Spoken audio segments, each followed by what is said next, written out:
It started with a look, a smirk, and a lazy question that wasn't really a question. But it ended with two officers learning the hard way that they picked the wrong family to intimidate. It was just after 9 on a rain-dusted Monday night when Rachel Wilson pulled into Pump 7 at a lonely Oak Ridge gas station. The road behind her had fallen quiet. Too quiet. Not the kind of peace that makes you feel safe. The kind that makes you glance over your shoulder twice.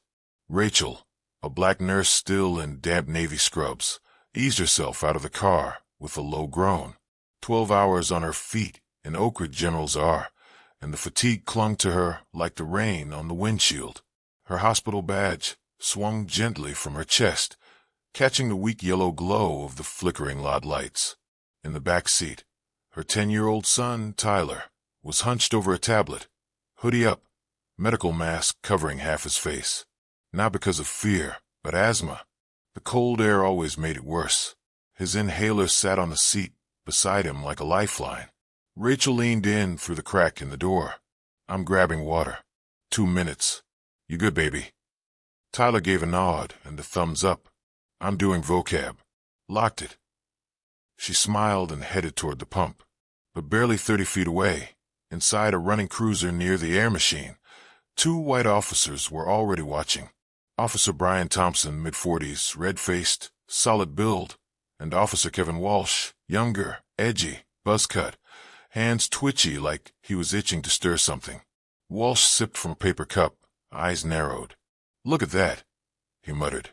"Scrubs, late model Civic, aftermarket wheels. You think that's hers?" Thompson snorted. "Now let's find out." They stepped out slowly. No rush, no urgency. Just quiet entitlement. Calculated steps like they owned the night. Rachel spotted them immediately. Years in emergency care taught her how to sense trouble before it spoke. Her spine straightened. Her hand stayed on the gas handle. "Evening," she said evenly. "You own this car, ma'am?" Thompson asked, scanning her like an inventory checklist.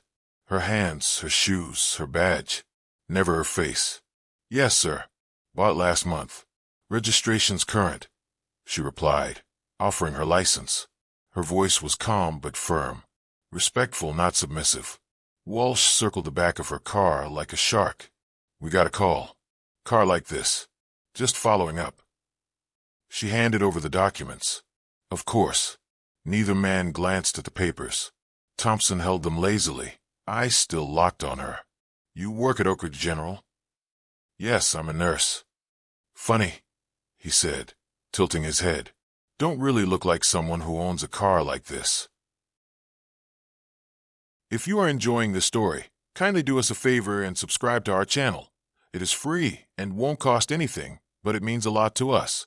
We are just a small channel trying to grow. Thank you. And back to the video. She didn't reply. Didn't need to. She'd heard that line before. It wasn't about the car. Inside the vehicle, Tyler had paused his tablet. He was watching now. He didn't know what was wrong. Not exactly, but something was. His mother's voice had changed. Her shoulders had shifted. Quietly, Tyler pulled out his phone from his backpack. He typed a message to one contact. "Uncle Mike, gas station, police, mom in trouble." Then, with trembling fingers, he started recording. Audio only. Tucked the phone beneath his hoodie. Outside, Thompson took a step closer.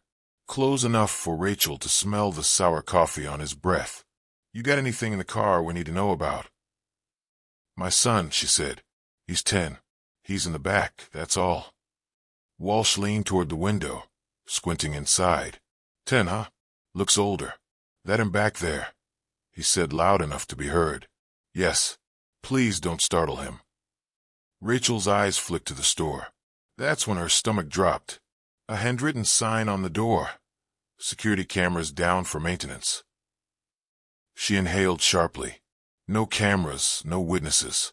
And just like that, the temperature changed. Thompson's grin flattened. Walsh cracked his knuckles.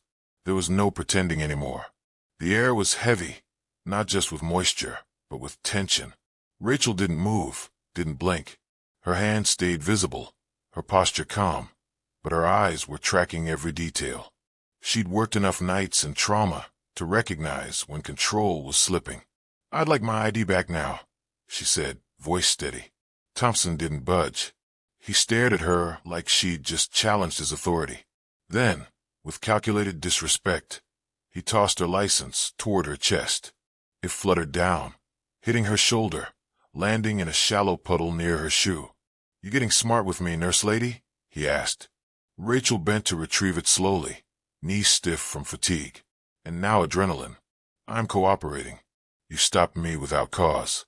I've complied." Behind her, Walsh leaned closer to the rear window. "She keeps looking back. Maybe there's something in the car she doesn't want us to find." "I'm looking at my son," Rachel snapped, standing upright. "He's a child. He's scared, and you're scaring him." Thompson's lip curled. 10 years old out here past 9. You sure that's even your kid?" Rachel's eyes narrowed. "Don't talk about my son." Inside the car, Tyler's breathing had shifted. His small hands trembled as he clutched the inhaler, debating whether to use it, but something told him, "Don't move. Just record." Walsh smirked. "Call someone if you think that'll help." "Hell, call the mayor." Rachel reached for her phone, scrolling for her brother's number. Michael wasn't just her brother. He was the mayor of Oak Ridge. But before she could tap dial, Thompson lunged. "No, you don't." He slapped the phone out of her hand. It skidded under the car. "That's personal property," Rachel shouted, stepping forward. That's when everything snapped. Thompson shoved her hard against the side of the car. Walsh grabbed her wrist and yanked it up behind her back. "Stop resisting," he barked. "I'm not resisting. My son is watching." From inside the car, Tyler's voice cracked through the air. "Mom." He was wheezing now, his chest rising and falling too fast. He fumbled with the inhaler, but his fingers shook too much to press it. Rachel screamed. "He's having an asthma attack. Let me go." Thompson growled. "Shut it." Walsh stormed to the back door, ripped it open, and smacked the inhaler out of Tyler's grip. "Ain't no kid faking a damn attack to distract us." Tyler gasped, his eyes wide with panic. His breath was thin, broken. Rachel thrashed, tore her arm free, duffed toward the car, grabbed the inhaler off the floor, and shoved it into her son's hands. "Press down, baby, now." Walsh grabbed her from behind, yanking her away again. "That's it. Resisting arrest. You just bought yourself a charge." "You're hurting her," Tyler wheezed, barely audible. Thompson slammed the door shut with a curse. "You both think you're untouchable. We'll show you who runs this damn street." Rachel was trembling now, not from fear, but fury and helplessness. Her son was suffocating, and they were mocking him for it. If you are enjoying this story, kindly do us a favor and subscribe to our channel. It is free and won't cost anything, but it means a lot to us. We are just a small channel trying to grow. Thank you. And that's back when the sound cut through the chaos. A roar of tires on wet pavement. Headlights blasted through the darkness as a black SUV screeched to a stop. Doors flung open. A tall, broad-shouldered black man in a dark suit stepped out. He didn't run. He walked like a man used to being listened to. And when he reached the center of the chaos, he raised a leather case with a gold emblem high into the air. "Mayor Michael Wilson," he said, voice sharp and unshaken. "Get your hands off my sister." Silence slammed down on the scene like a gavel. Thompson's hand froze. Walsh stepped back. The tension snapped like a pulled wire. Nobody moved. "Not yet. You were saying something about authority?" Michael asked, not breaking eye contact. Michael didn't raise his voice. He didn't have to. His words landed with precision, sharper than any siren. "Remove your hands from my sister now." Thompson's grip loosened first. Walsh hesitated, eyes darting between the mayor and Rachel, now cradling her son in the back seat. Tyler's face was pale, lips tinged blue. He was breathing, but barely. She was resisting. Thompson muttered. Michael stepped forward, eyes fixed like steel. "No, she was surviving. You were violating every damn line in the book." From down the road, headlights approached silently. 2 marked patrol cars rolled in, lights flashing but sirens muted. "Back up." Michael had called before leaving home. Uniformed officers stepped out. One of them, a stern black sergeant, gave a curt nod. "We got your call, Mr. Mayor. Standing by for directive." Michael didn't hesitate. Officers Thompson and Walsh are to be relieved of their weapons and placed under administrative custody right now. Thompson's face turned crimson.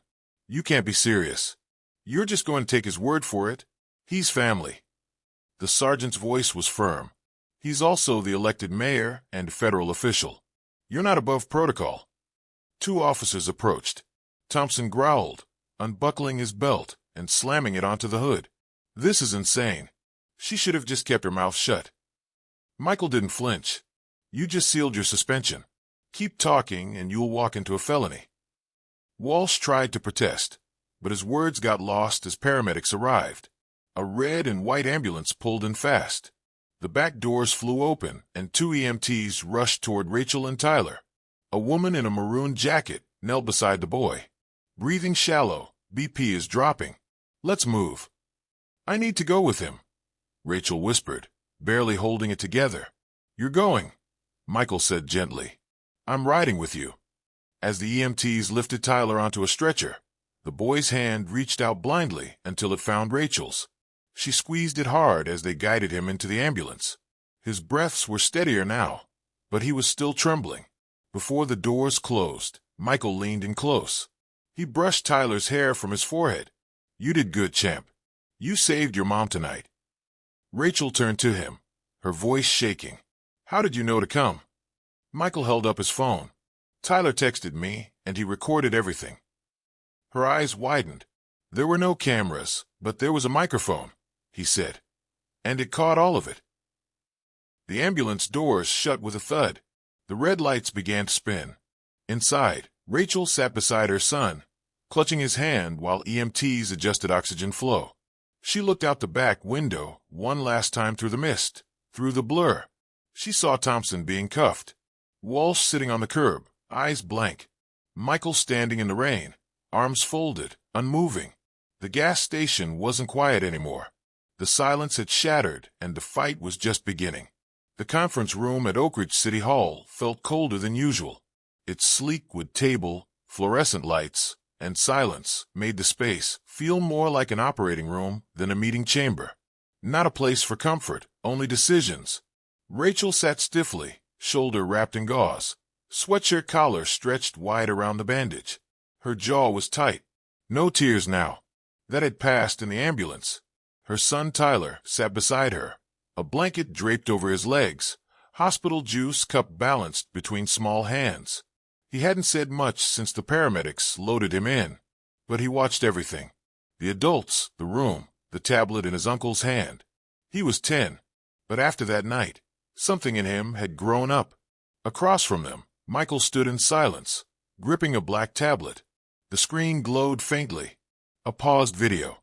He didn't say a word. He didn't have to. He pressed play. First came static, then light. The blurry image from Tyler's hidden phone began with Rachel's voice, calm even.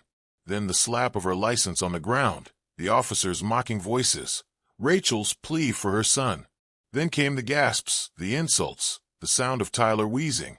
And then, unmistakable, the smack of a hand hitting skin. Tyler's breath caught in the recording. His cries followed. No one in the room moved. Not the legal aide taking notes. Not the advisor shifting uneasily in his chair. Not Rachel. When Michael paused the video, the silence returned heavier this time. Rachel leaned forward, her voice sharp. "You tell me this isn't going to be buried." "It's not," Michael said quietly. "We go public." The next morning, the press conference wasn't flashy. No flags, no dramatic podium. Just a single microphone in a beige-walled media room where tension hummed louder than the buzzing lights overhead. Reporters fidgeted, checked phones, whispered names. Then Michael stepped forward. He didn't bring notes. He didn't need them. "Last night," he began, "two officers abused their power. They assaulted a woman, a nurse, a mother in front of her child." The room snapped to attention. They insulted her, mocked her, used force without cause. And they harmed her son, an asthmatic child already struggling to breathe. Behind him, A screen flickered to life. Still frames from Tyler's recording. Rachel's exhausted face. The officers closing in. Tyler reaching for his inhaler. Mid-slap. The fear frozen in a child's eyes. The room erupted. Reporters yelled. Questions came rapid fire. Is it true she's your sister? Will there be criminal charges? Was the boy hospitalized?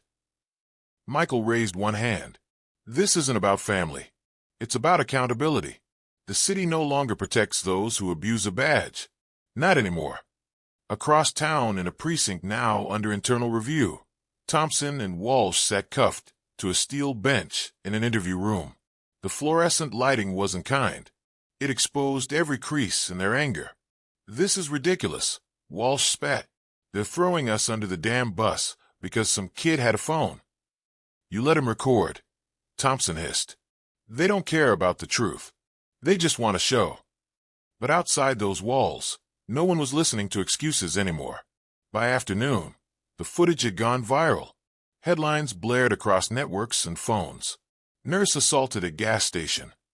Mayor confirms use of force against child. City of Oak Ridge erupts in demands for justice. Hashtags trended. Hashtag justice for Rachel. Hashtag protect black children. Hashtag Tyler did nothing wrong. And while the world reacted, Rachel and Tyler watched quietly from a couch in a corner office of City Hall. The boy's head rested on his mother's shoulder. Her fingers gently traced patterns through his curls. He wasn't scared anymore, just tired, but breathing easy. You think they'll really be held accountable? She asked Michael, eyes still on the screen. His answer came slowly. If they're not, the city won't stay quiet. The courtroom wasn't filled with strangers. It was filled with nurses still wearing their hospital scrubs, janitors in dusty work boots, teachers who'd left early to be here, and mothers clutching their children on their laps. No chants, no shouting, just presence. Heavy, quiet, powerful. Rachel sat near the front, arm in a sling, spine straight. Tyler, beside her, wore a white button-up and black shoes that made him look older than 10, but his eyes, sharp, calm, watching, looked like he'd seen twice his age. Mayor Michael entered quietly through the side door. No tie, no speech, just a small nod toward his sister. She returned it. Nothing needed to be said. Not here. The judge called the courtroom to order. Then the screen lit up. The prosecution didn't need to build a narrative. The video and audio did that. Rachel's calm voice, Tyler's wheeze, Thompson's shove, Walsh's taunts, the slap, the inhaler hitting the floor. It was all there. Gasps echoed not for drama, but for the truth finally being seen. The defense tried to spin it. Thompson's lawyer claimed Rachel had been noncompliant, that her posture was aggressive, that Tyler's panic had been amplified for effect. Walsh's attorney went further, implying the boy had a history of using illness to manipulate situations. But then came the quietest witness of the day, the station's tech manager, white, retired Navy, soft-spoken. He explained how the exterior camera hadn't been working, but he had just repaired the microphone the same morning. The audio was real, time-stamped, synced perfectly to Tyler's recording. There was no denying it. Now, when Rachel took the stand, she didn't cry. She didn't shout. She spoke like a woman who had survived, who had seen pain, fought through it, and refused to be silent. I wasn't scared for myself, she told the jury. I was scared they wouldn't let me get to my son's inhaler in time. Tyler wasn't asked to speak, but the judge allowed his recording to be replayed unedited. Every gasp, every insult, every time Thompson or Walsh laughed, cursed, or dismissed Rachel's pleas. You could hear it in Tyler's voice when he said, "Mom, I can't breathe." You could hear the silence that followed when no one helped him. When the verdict came back, it landed like thunder. Guilty on all counts. Excessive force, assault, child endangerment, obstruction, false reporting. The judge's tone was firm, almost grim. This court finds both defendants unfit to serve in law enforcement. You are hereby stripped of all credentials and remanded into custody pending sentencing. No cheers, no celebration, just a slow release of breath held for too long. Outside, people stood shoulder to shoulder. No signs, no shouting, just presence. Rachel and Tyler exited through the courthouse steps slowly. One woman, a stranger, reached out and gently touched Rachel's hand. "Thank you," she whispered, "for not staying silent." Rachel looked down at her son. He's the one who didn't stay silent. Michael approached and handed Tyler a small glass case. Inside was a burnt police badge. "This was mine," Michael said softly. "I left the force 15 years ago when I realized the uniform didn't protect everyone. Maybe one day it will, but it starts with people like you." Tyler stared at the badge, unsure if he should take it. Rachel nodded. He reached out, held the case close to his chest, and whispered, "I remember everything." 3 weeks later, Oak Ridge passed the most sweeping police reform in its history. They called it the Tyler Wilson Act. From now on, all traffic stops in the city required active body cams. Tampering with recording equipment would lead to automatic suspension, followed by criminal investigation. The law passed unanimously. Rachel didn't want to be a public figure. She didn't seek attention, but when she was asked to join the newly formed Civilian Oversight Board, she said yes. Not because she wanted to, but because she had to. "Change doesn't wait for you to feel ready," she told her brother one morning. "It shows up bleeding on your front porch." Tyler returned to school quieter, but not afraid. He walked a little taller, spoke less, but listened more. Some kids asked what happened. Others stayed silent, unsure what to say. Tyler just shrugged. It was loud, he'd say. When someone asked if he wanted to be a cop someday, he shook his head. "No, I want to be a doctor, but I'll remember what I saw." Rachel went back to work at the hospital. Her first night on shift, while checking vitals, an older black patient took her hand gently. "You made it easier for the next nurse who looks like you." Rachel just nodded. She didn't need applause. She needed that crack in the system to stay open, just wide enough for light to break through. One evening while closing the clinic, she paused in the hallway where her son's photo now hung next to a small brass plaque that read, "In honor of Tyler Wilson, who reminded us that every breath matters." She stood there for a long time. What message did this story leave you with? If it moved you even a little, drop a like, share it forward, and subscribe for more stories that matter. Let's keep these voices heard and never silent.